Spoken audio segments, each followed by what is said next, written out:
Hi, I'm Joshua Farley. And I'm Marcus Soto. And this is Inside Our Industry. I was out to a customer's house, said he was overloaded and he needed more power from the grid. When I got there, he had a panel similar to this, and he goes, well, I've added it up, I'm tripping breakers, I'm using 590 amps. He was adding up the breakers? Yeah, every handle. He goes, if it had one handle, he added it up. So like this, this wasn't 100 amps, it wasn't 50, but it was 50 plus 60 plus 40 plus 20 plus all these. Gotcha, He's like, I'm using 590 amps, and I need more power. Yeah, but he's looking at this. He's got a 200 amp breaker, right? Yeah. And I go, well, you haven't tripped your 200 amp breaker, so you can't be using 590 amps. Right. He didn't understand, so he's like, well, that's how I was taught to calculate it. I go, well, who taught you how to calculate?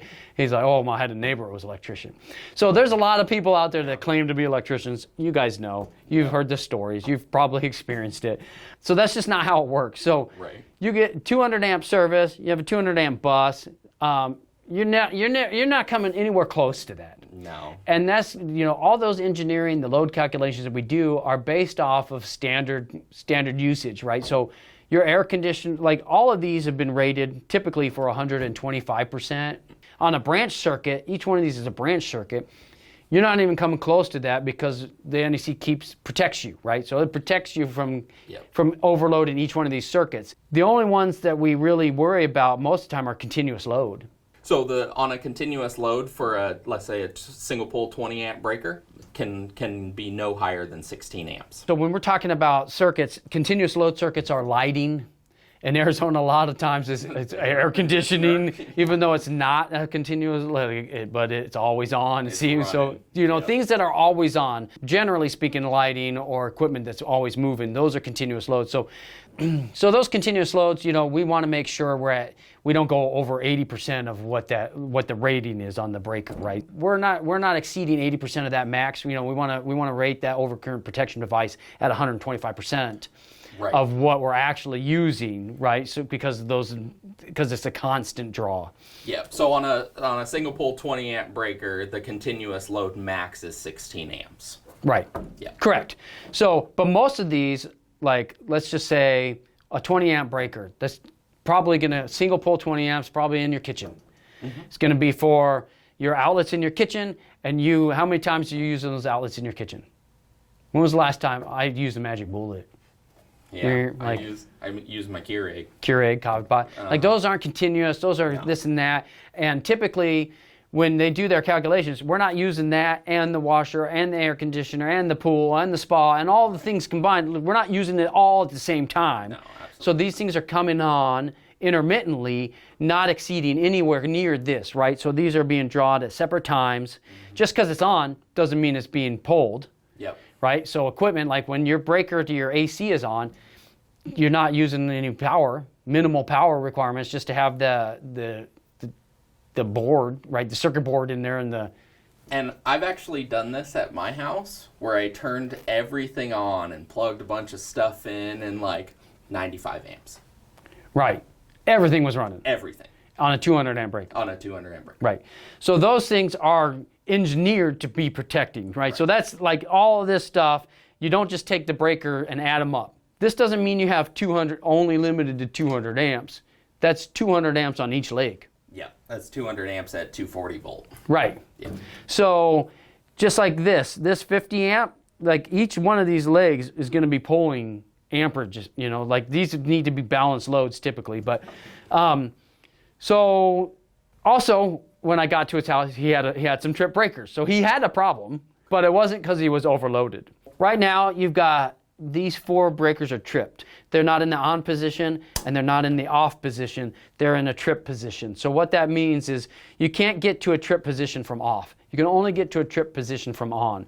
So what happens is something interrupted that breaker that caused that shunt to trip. So there are coils in a breaker that can sense heat. When you're pulling too much amperage, it's overloading the capacity of the equipment. So what it does, it gets to a spot where it can't do it anymore, and it opens the switch, right? So everything. That's why here in Arizona, you'll end up with slightly more tripped breakers in the summertime than you do in the winter. Because it's 100 billion degrees outside, yeah. Yeah. So everything in electrical, I like to tell my team and our apprentices, and it's really basic. It's just the path of electricity flow, right? Everything we have is a switch. It all comes down to a basic switch, which is just taking power from one spot and putting it together into another spot. So when you have a switch in your house, you've got power sitting on the line side of that switch, right? It's just sitting there. It's on, ready to go.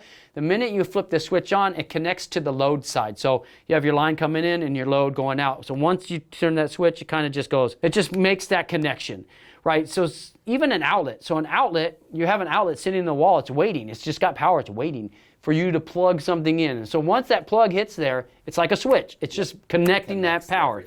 So that's the same thing that happens from the busing. This is what makes the connection with the busing. And then this is what makes connection with the load. So in between there is your switch. It's your breaker. Your breaker is making that switch from the busing to the load. And then what happens is if it overloads inside, this protection does trip the breaker and takes it to center position. So it's a trip position. So essentially it just cuts off that connection. So everything, 3-phase, single pole, 2-pole, 3-pole, all the things, basic electricity is a switch. It's taking power from point A to point B. And these are just overcurrent protection devices. Right. So they're just making sure that there's not too much power feeding this wire and whatever devices that wire is feeding. Right, because everything in an NEC, requires us to protect. So like this 20 amp breaker will have a 12 gauge wire on it per NEC. If it has anything less than that, then what happens is you have a potential for 20 amps to go through a 15 amp rated wire, and then that wire can get hot because it's not rated to carry that much amperage. Yep. And then that's when you start to have problems. So sometimes you'll see 2 wires connected to one breaker. Home inspectors pick that out real easy because now you've got potential for multiple circuits off of one breaker. So you're going to overload, you can overload the breaker. And then a lot of times you'll see wires not rated where a 15 amp circuit, so like this is a 20 amp circuit, so we'd have a 20 amp circuit goes to anything 20 amp rated. And then a lot of your general use stuff in your home is 15 amp rated. But we'll see a lot of times a customer will trip this breaker because he's overloaded, but then he'll change that breaker to a 20 amp breaker. So that it doesn't trip anymore. So it doesn't trip anymore. Yep. But the wire is a 15 amp rated wire. It's 14 gauge. Right. And so now he's causing different issues, actually more harmful issues, hazardous issues. Worse issue. Yeah, you're pretty much taking the safety precaution out of that breaker. Yeah.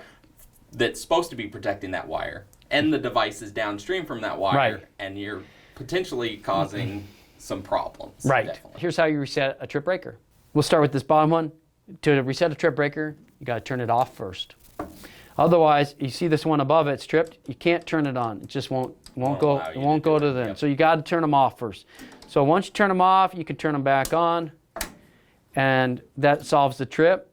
It doesn't solve the problem that caused the trip, but each one of those needs to be turned off and then turned back on. If unfortunately it was a dead short that caused that trip, when you go to turn it off and turn it back on again, it will trip immediately.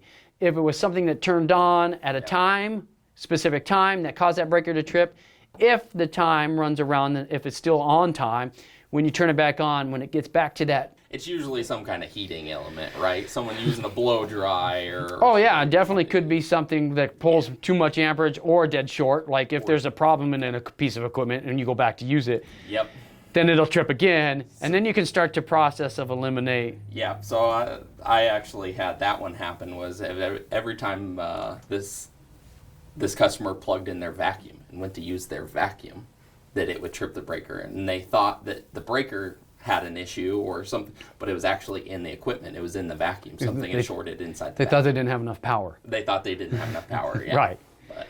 So those are some things, if you turn it off and turn it back on and it trips again, give us a call. That's more than just something you can do it yourself. It's a dead short. Something else there's a potential hazard there. You need an electrician involved.